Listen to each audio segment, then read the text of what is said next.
Second advantage of dimension analysis हमारे पास क्या है? सेकंड एडवांटेज जो है डायमेंशन एनालिसिस का वो है we can derive a possible formula for a physical problem. अब चैप्टर 1 के अंदर हम बात कर रहे थे कि डिस्कवरीज हो रही थी, इन्वेंशंस हो रही थी फिजिक्स के अंदर, न्यू फार्मूलाज आपके पास आ रहे थे, ठीक है जी। इसी तरह डिफरेंट फिजिकल क्वांटिटी को स्टडी किया जा रहा था।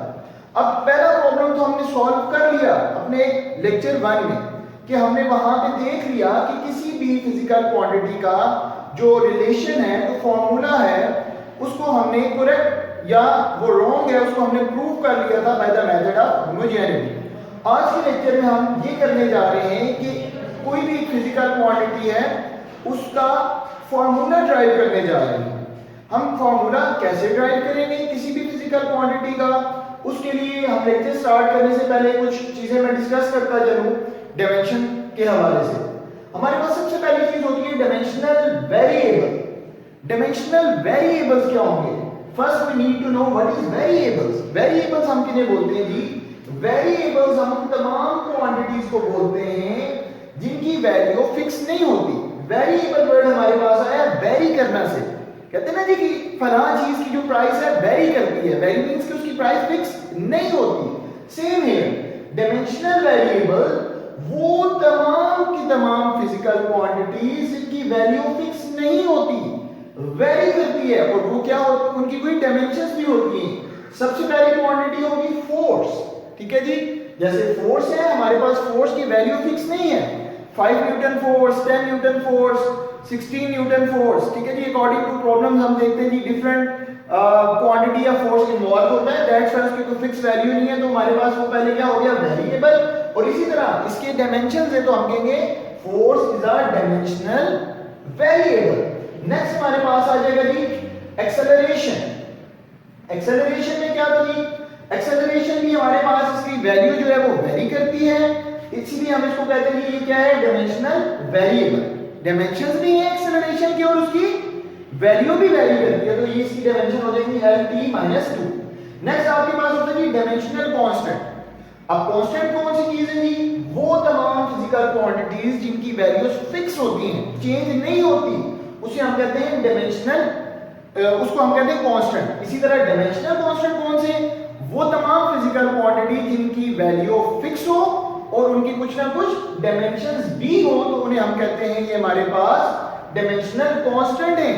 For example speed of light in vacuum. Vacuum के अंदर जो स्पीड ऑफ लाइट है उसकी एक फिक्स वैल्यू है और उसके डायमेंशंस भी हैं जो कि स्पीड के डायमेंशन है LT-1। Second is gravitational constant. Gravitational constant हमारे पास एक कांस्टेंट है, ठीक है, जिसकी वैल्यू फिक्स है लेकिन उसके डायमेंशंस भी हैं और उसके डायमेंशन भी L3M-1T-2। नेक्स्ट हम बात करेंगे कि डायमेंशनल लेस क्वांटिटीज की, कि डायमेंशनल लेस क्वांटिटीज कौन सी होंगी। अगेन हमने देखा कि क्वांटिटीज हमारे पास टू टाइप्स की हैं। फर्स्ट वन जिनकी वैल्यू फिक्स होती है और सेकंड वन जिनकी वैल्यू वेरी करती है। इसी तरह डायमेंशनल लेस वेरिएबल के अंदर हम बात करेंगे कि उन तमाम फिजिकल क्वांटिटीज की जिनकी वैल्यू तो फिक्स नहीं है और उनके कोई डायमेंशंस भी नहीं है। For example dimensional less variable आपके पास क्या है जी? Plane angle. हम ये जो एंगल थीटा मेजर करते हैं, एक्चुअली प्लेन एंगल या एंगल थीटा बेसिकली क्या होता है जी? Angle is the ratio between two lengths. ये आपके पास दो लेंथ्स के दरमियान की रेशियो होती है। किस चीज की रेशियो होती है जी? Arc distance by radius. हमने कहा था कि डायमेंशन हम कैसे फाइंड करते हैं, प्रीवियस लेक्चर में बात हुई कि डायमेंशन एक्चुअली आपको नेचर ऑफ क्वांटिटी बताता है।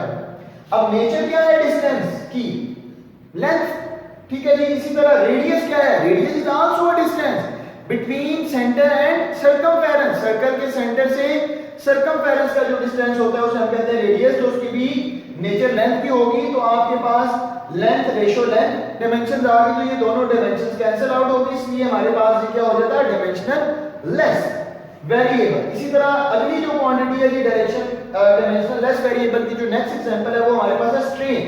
Strain is again the ratio of length. Strain को कैसे डिफाइन करते हैं जी?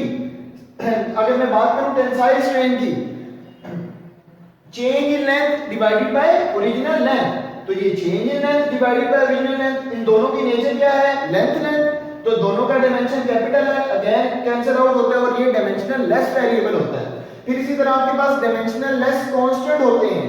डायमेंशनल लेस कांस्टेंट कौन से होंगे कि आपके पास जैसे प्योर नंबर्स हैं 1 2 3 4 5, अब ये जो नंबर इनकी वैल्यू फिक्स है ना, 1 की वैल्यू 1 है, 0 का वैल्यू 0 है, 2 का वैल्यू 2 है और इनका कोई डायमेंशन भी नहीं है। तो हम ये जो प्रॉब्लम सॉल्व करने जा रहे हैं उसके लिए आपको ये चीजें जानना बहुत जरूरी है। आपको पता होना चाहिए कि कौन सी क्वांटिटीज हैं जिनके डायमेंशंस हैं और कौन सी क्वांटिटीज के डायमेंशंस नहीं, ठीक है।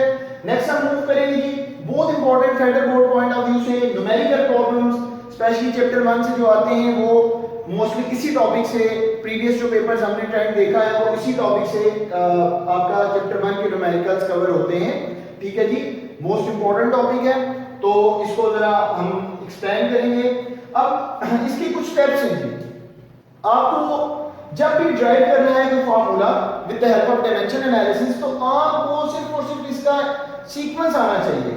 हम बात कर चुके हैं पहले भी, फिजिक्स के अंदर आप लोगों को कॉन्सेप्ट के साथ साथ एक प्रॉपर सीक्वेंस भी पता होना चाहिए, तभी आप किसी टॉपिक के कॉन्सेप्ट के साथ साथ उसको आप मेमोराइज भी कर सकते हैं, ठीक है जी। जब आपको एक चीज का सीक्वेंस पता होता है कि ये चीज कैसे ड्राइव हो रही है तो देन वहां पे आप अपने कॉन्सेप्ट अप्लाई कर सकते हैं उस सीक्वेंस के ऊपर।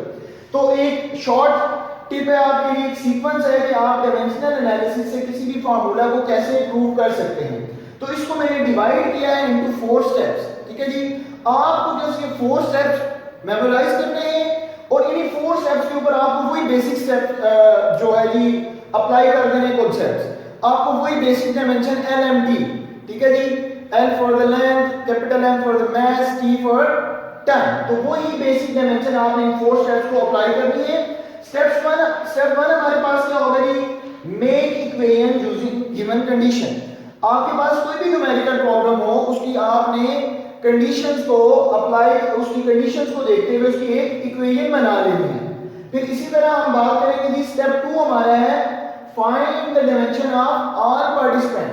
फर्स्ट स्टेप में जो आपने इक्वेशन बना ली होगी उसके जितने भी पार्टिसिपेंट्स होंगे उन पार्टिसिपेंट्स की हम क्या फाइंड करेंगे, डायमेंशन, ठीक है। फिर थर्ड स्टेप हमारा होगा उन पार्टिसिपेंट्स की जो हमने डायमेंशंस फाइंड की होंगी उन पार्टिसिपेंट्स की डायमेंशंस की जो हम कंपेयर करेंगे। इक्वेशन बनेगी तो इक्वेशन की एक लेफ्ट हैंड साइड होगी जी और एक राइट हैंड साइड होगी, तो हम इक्वेशन की लेफ्ट हैंड साइड की डायमेंशन को कंपेयर करेंगे with the dimension of right hand side. Next हमारे पास आता है compare the power of left hand side with right hand side. हमें इक्वेशन की लेफ्ट हैंड साइड की जो पावर्स होंगी उसे कंपेयर करेंगे with the power of right hand side. तो ये 4 स्टेप्स हैं हमारे पास जिनको आप यूज करते हुए डायमेंशनल एनालिसिस से किसी भी फिजिकल क्वांटिटी का रिलेशनशिप फाइंड कर सकते हैं, relationship between different physical quantities हम फाइंड कर देंगे by applying these 4 subject. Again मैं रिपीट करूंगा, फर्स्ट हम गिवन कंडीशंस को देखते हुए इक्वेशन बनाएंगे, देन उस इक्वेशन के जितने भी पार्टिसिपेंट्स होंगे उन पार्टिसिपेंट्स का 1 बाय 1 हम डायमेंशंस फाइंड करेंगे।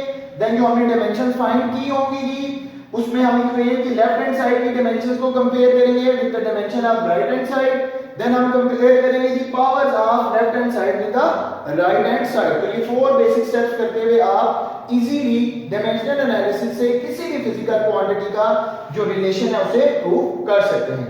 तो इस टॉपिक को हम प्रैक्टिकली अप्लाई करेंगे जी अपने न्यूमेरिकल के ऊपर। मैंने जो प्रॉब्लम चूज किया है आपके यूनिट 1 का न्यूमेरिकल प्रॉब्लम नंबर 1.4 जो कि आपके पास अवेलेबल है बुक पे 1.4 पेज नंबर 23 पे, ठीक है जी। प्रॉब्लम आप सारे लोग अपनी बुक्स ओपन करेंगे प्लीज, बुक्स ओपन करके पेज नंबर 23 पे हम लोग आएंगे प्रॉब्लम नंबर 1.4 पे। Problem number 1.4 is that Curie suggests that drag force depend upon the viscosity of medium, average radius of object and velocity of object moving through the fluid drag, ठीक है जी। वो कह रहे हैं कि थ्योरी ने ये सजेस्ट किया कि आपके पास जो ड्रैग फोर्स होता है, ठीक है जी, ड्रैग फोर्स क्या है हमारे पास, ड्रैग फोर्स आपके पास है एक resistive force offered by a fluid when object move in a fluid। आपके पास कोई भी ऑब्जेक्ट जब किसी भी फ्लूइड में जाता है, फ्लूइड क्या anything that can flow, air, water, ठीक है जी, हनी, कोई भी आपकी चीज जो फ्लो करती है उसका हम फ्लूइड कहते हैं। तो जब हम फ्लूइड के अंदर मूव करते हैं तो हमें एक रेजिस्टिव फोर्स फील होती है, उस रेजिस्टिव फोर्स को क्या बोलते हैं जी? Drag force. फॉर एग्जांपल आप कार में से, मूविंग कार में आप अगर हाथ अगर विंडो से बाहर निकालें तो आपको फील होता है कि कोई फोर्स है जो आपके हाथ के ऊपर लग रही है और उसे बैकवर्ड मूव कर रही है। इसी तरह आप वाटर के अंदर अपने हाथ को मूव करें तो आपको लगता है कि अपोजिशन की फोर्स है जो आपको रोक रही है, आपके मोशन को डिस्टर्ब कर रही है। तो वो जो अपोजिशन की फोर्स आप फील करते हैं while moving in a fluid, तो उसको हम कहते हैं कि ड्रैग फोर्स। तो कह रहे हैं according to the theory the drag force depend upon viscosity of medium and radius of object and velocity of object moving through the fluid. अब नेक्स्ट आपको क्या करना है? Drive a formula for drag force a fluid by using dimension analysis. कह रहे हैं आपने dimension analysis को यूज करते हुए इस ड्रैग फोर्स का फार्मूला ड्राइव करके देना है। उसमें हमें जो हिंट में गिवन है जी विस्कोसिटी। विस्कोसिटी बेसिकली क्या है? विस्कोसिटी आपके पास जो फ्लूइड की लेयर्स के दरमियान में रेजिस्टेंस है।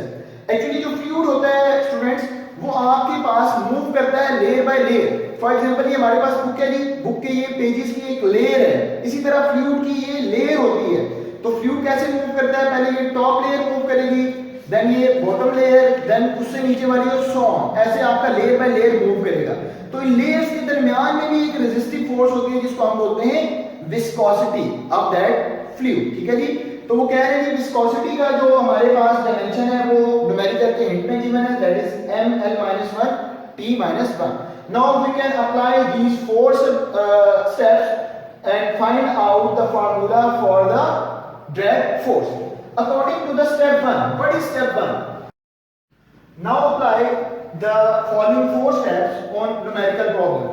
The first step is we need to make an equation by using the given condition. According to given condition, the drag force depends upon the viscosity of medium. So we can write the drag force is viscosity of medium. हमारे पास friends यहाँ भी एक problem ये आ रहा है, we don't know कि drag force viscosity पे कैसे डिपेंड कर रही है, इन दोनों की डिपेंडेंस रेशो क्या है। आया ड्रैग फोर्स विस्कोसिटी के स्क्वायर के साथ चेंज हो रही है? फॉर एग्जांपल आपकी विस्कोसिटी किसी भी चीज की 2 गुना इंक्रीज होती है तो उसकी ड्रैग फोर्स 1 गुना इंक्रीज हो रही है। तो ये जो रेशियो है, जिस रेशियो के साथ दोनों चीजें चेंज हो रही हैं, ये रेशियो हमें नहीं कंफर्म। उसके लिए हम क्या करेंगे? यहाँ पे एक ट्रिक जो आपको याद रखनी है, उस रेशियो को कंफर्म करने के लिए हम यहाँ पे एक वेरिएबल पावर ले लेंगे, क्योंकि मैंने आपको कहा क्वेश्चन क्या है कि उसके स्क्वायर के इक्वल है क्यूब के -1 के। तो मतलब प्रॉब्लम आ रहा है कि किस विस्कोसिटी के किस पावर के इक्वल है। तो पावर यहाँ पे मैं कोई एक वेरिएबल रख लूंगा जी। जैसे मैंने विस्कोसिटी के केस में पावर क्या रखी? a इज द वेरिएबल, ठीक है जी। तो f proportional to the viscosity, this is eta, symbol of viscosity. According to the statement, the next factor on which drag force depends is radius. Again we don't know कि radius और drag force का जो dependence ratio है वो क्या है। उस dependence ratio को क्लियर करने के लिए मैंने यहाँ पे जो radius की पावर है उसको क्या रख लिया? Power d। और फिर मैंने लिखा जी f proportional to r power d। Next हमारी स्टेटमेंट में था जी drag force is also proportional to the velocity of a body। अब वेलोसिटी ऑफ बॉडी के लिए भी मैंने वेरिएबल चूज कर लिया c। तो drag force proportional to the v power c। From a, b and c we conclude that drag force is proportional to viscosity power a, radius power b and velocity power c। अब हम क्या करेंगे? Proportionality को खत्म करेंगे। जब भी हम साइन ऑफ प्रोपोर्शनैलिटी खत्म करते हैं तो हम इंट्रोड्यूस क्या करवाते हैं? Proportionality constant. Students we know कि हम कांस्टेंट क्यों इंट्रोड्यूस करवाते हैं। अब ये जो कंडीशंस होती है ना प्रोपोर्शनल्स की, ये हमेशा होती हैं आइडियल केसेस के अंदर। जब वो इक्वेशन आइडियल केसेस से हम अप्लाई करते हैं रियल सिस्टम में, तो उसके लिए हमें एक कांस्टेंट इन्वॉल्व करना पड़ता है जो कि आपकी इक्वेशन को बैलेंस करता है जब इक्वेशन अप्लाई होती है आपकी सॉरी रियल सिस्टम के ऊपर। सो यहां पे हमारा फर्स्ट स्टेप कंप्लीट होता है जिसमें हमने कहा था we make the equation using the given condition. तो हमने एक इक्वेशन बना ली. अब इस इक्वेशन को आपने देखना है. प्रॉब्लम हम क्या सॉल्व करें, हम ड्राइव करेंगे formula for the drag force using dimension analysis. अब ये इक्वेशन तो आपको एक फार्मूला नजर आ गया. अब हमने देखना है इस फार्मूला में कौन सी चीजें अननोन है. अब इसमें जी F क्या है, फोर्स, इसका रिलेशन फाइंड करना था, viscosity eta, radius and velocity. Unknown यहां पे आ रहा है A, B एंड C जो वेरिएबल्स हैं. तो अब आपको जो आगे फर्दर न्यूमेरिकल सॉल्व होगा या जब भी डायमेंशन एनालिसिस से आप किसी फार्मूला को ड्राइव करेंगे तो उसमें आपका जो प्रॉब्लम होगा बेसिक वो इन वेरिएबल्स की वैल्यू को ही फाइंड करना है. अब वेरिएबल्स की वैल्यू को फाइंड करेंगे जी, हम मूव करेंगे स्टेप नंबर 2. स्टेप नंबर 2 हमने क्या बताया था, in step number 2 we can find the dimension of each participant. उस इक्वेशन के जितने पार्टिसिपेंट्स थे वन बाय वन उन सारों का हम डायमेंशन फाइंड करेंगे. So according to the equation start हो रहा है कहां से, फोर्स से. लेफ्ट हैंड साइड पे जो पहला पार्टिसिपेंट है वो क्या है जी, फोर्स. तो स्टेप 2 में हम डायमेंशन फाइंड करेंगे. सबसे पहले फोर्स का डायमेंशन हम फाइंड कर सकते हैं bye formula R by unit. So according to Newton's second law, force is equal to ma, mass into acceleration. So we need to write the dimension of mass and acceleration. इससे हम find कर लेंगे dimension of force. तो हमने यहाँ पे देखा जी mass का dimension क्या है बच्चों, कैपिटल M. इसी तरह स्टूडेंट्स acceleration का dimension अगेन आप by formula जा सकते हैं जी. acceleration क्या होता है, rate of change of velocity. velocity क्या है, rate of change of displacement. तो आपके पास यहां पे क्या हो गया, एक आपके पास डिस्टेंस और दो टाइम आ गए. तो डिस्टेंस की डायमेंशन क्या होती है, नेचर क्या है, लेंथ कैपिटल L, टाइम की dimension t, t times t है तो ये क्या हो जाएगा t स्क्वायर. तो हमारे पास एक्सेलरेशन का डायमेंशन आ जाएगा a is equal to L t - 2. तो हमने यहां से फोर्स का डायमेंशन फाइंड कर दिया, that is equal to mLt - 2. Next फिर मूव करेंगे जी equation, left hand side complete कर दी, फोर्स का डायमेंशन हो गया. नेक्स्ट आता है कांस्टेंट. बेटा ये जो कांस्टेंट है ये डायमेंशनल लेस कांस्टेंट है. डायमेंशनल लेस कांस्टेंट हम डिफाइन कर चुके हैं लेक्चर के स्टार्ट में कि वो कांस्टेंट जिनकी कोई डायमेंशंस नहीं होगी. तो इसको हम छोड़ेंगे, हम नेक्स्ट मेंबर पे जाएंगे. नेक्स्ट मेंबर है जिसका विस्कोसिटी ईटा. तो विस्कोसिटी का डायमेंशन हमारे न्यूमेरिकल का जो हिंट था उसके अंदर हमें गिवन था जी, from the hint of numerical the dimension of viscosity is ml - 1 t - 1. So हमारे पास विस्कोसिटी का डायमेंशन भी फाइनल होता है. Now move toward the next participant of the equation. The next member of equation is radius.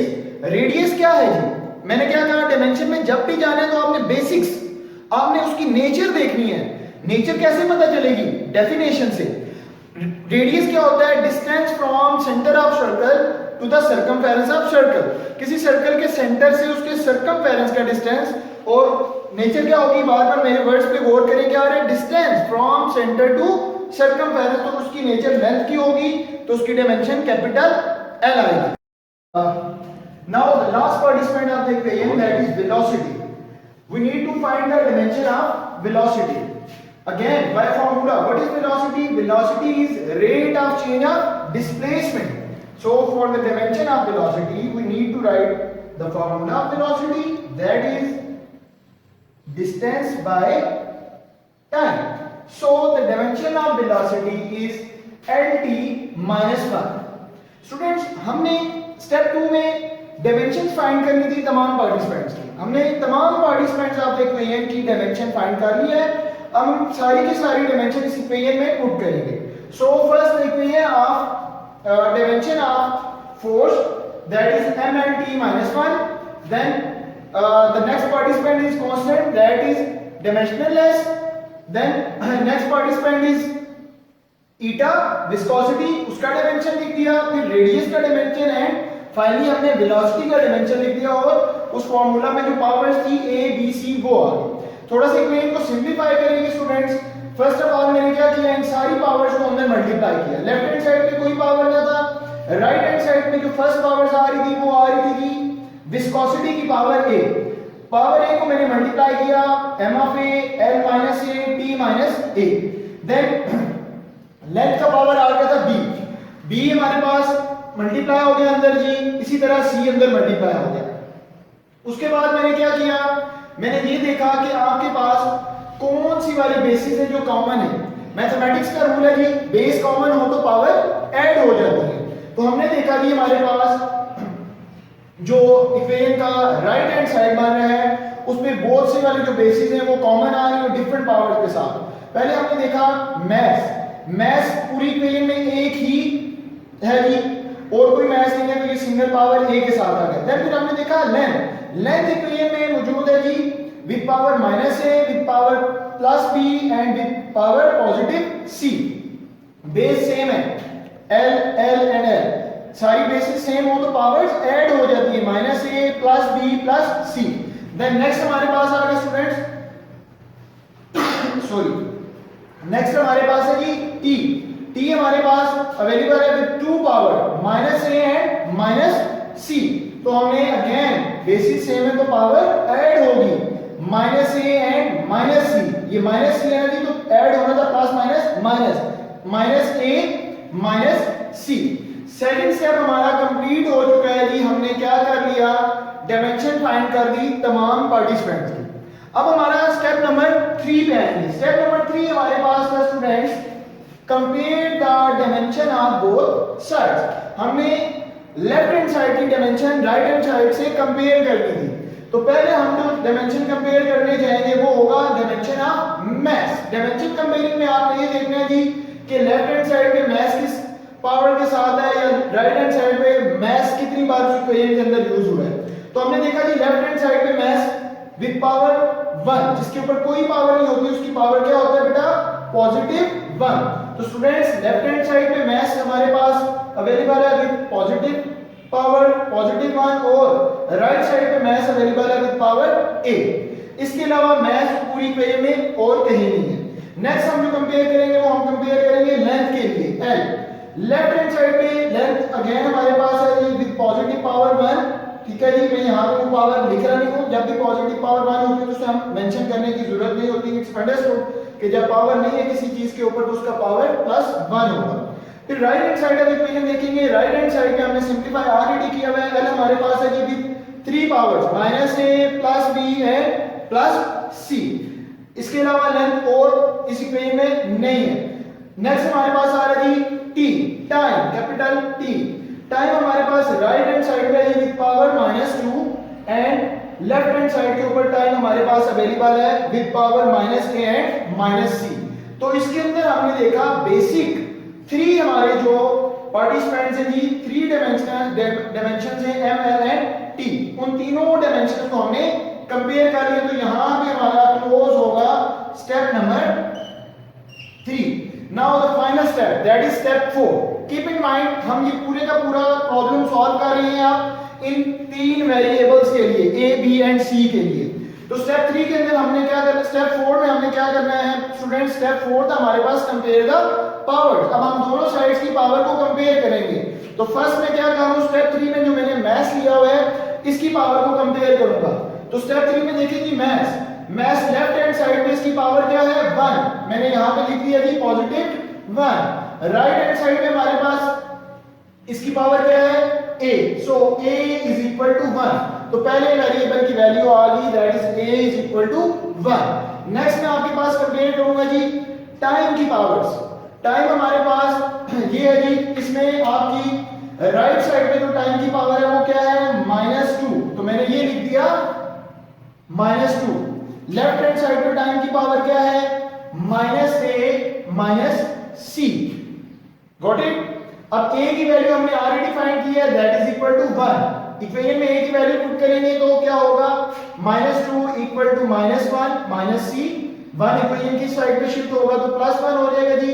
c is equal to -1 minus से cancel हो जाएगा तो c की वैल्यू आ जाएगी 1। तो आपने इस इक्वेशन में वेरिएबल a की वैल्यू भी फाइंड कर ली और वेरिएबल c की वैल्यू भी फाइंड कर ली। नेक्स्ट हमारे पास रह गया था जी रेडियस b के लिए। उसके लिए मैं डायमेंशन कंपेयर करने जा रहा हूं लेंथ का। अगेन लेफ्ट हैंड साइड पे क्या पावर है जी +1। राइट हैंड साइड पे क्या पावर है जी -a +b +c। हमारा स्टेप नंबर 4 चल रहा है जिसमें हमें पावर्स कंपेयर करनी है। तो इस तरह हमने देखा कि हमारे पास एक इक्वेशन मान लिया 1 is equal to -a plus b and plus c. We already find the value of a and c. So the value of a is 1 and value of c is 1. We put value of a and c in this equation 1 and 1. Here a is with minus and b is plus. So -1 and +1 आपस में cancel हो जाएंगे तो हमारे पास remaining बचेगा b. b is equal to 1. We achieve our target. हमें तीनों variables जो यहाँ पे थी a b c जो हमने पावर्स दिए हुए थे उन तीनों का वैल्यू मिल गया। a is equal to 1, c is equal to 1, b is equal to 1. हम क्या करेंगे कि हम अपनी जो इक्वेशन हमने बनाई थी उस इक्वेशन में इन वेरिएबल्स की वैल्यू पुट कर देंगे। f is equal to constant eta power a की वैल्यू क्या थी 1 पुट कर दिया। देन हमारे पास था रेडियस पावर b की वैल्यू क्या थी 1 मैंने 1 पुट कर दिया। देन हमारे पास क्या था जी वेलोसिटी पावर c तो c की वैल्यू मैंने यहाँ पे 1 पुट कर दी तो हमारे पास इक्वेशन क्या बन गई f is equal to constant eta r b. This is the final equation. This equation shows that the drag force is depend upon viscosity power 1, radius power 1 and velocity power 1. Start of lecture मैंने कहा था कि हमें dependence तो पता चल जाती है, प्रॉब्लम ये आता है कि उनकी रेशो क्या है डिपेंडेंस की आपस में, तो यहाँ से हमें पता चल गया वो विद पावर 1 रेशो के साथ है। This is a very famous equation, very famous कहा जिसे हम बोलते हैं स्टोक्स लॉ। तो ये स्टोक्स लॉ का फॉर्मूला है और वहां पे स्टोक्स का जो कांस्टेंट था वो क्या था जी 6 पाई। तो हमारा जो फाइनल ड्रैग फोर्स होगा उसका फॉर्मूला होता है 6 पाई ईटा आर वी। तो हमारा लेक्चर यहाँ आज का एंड होगा।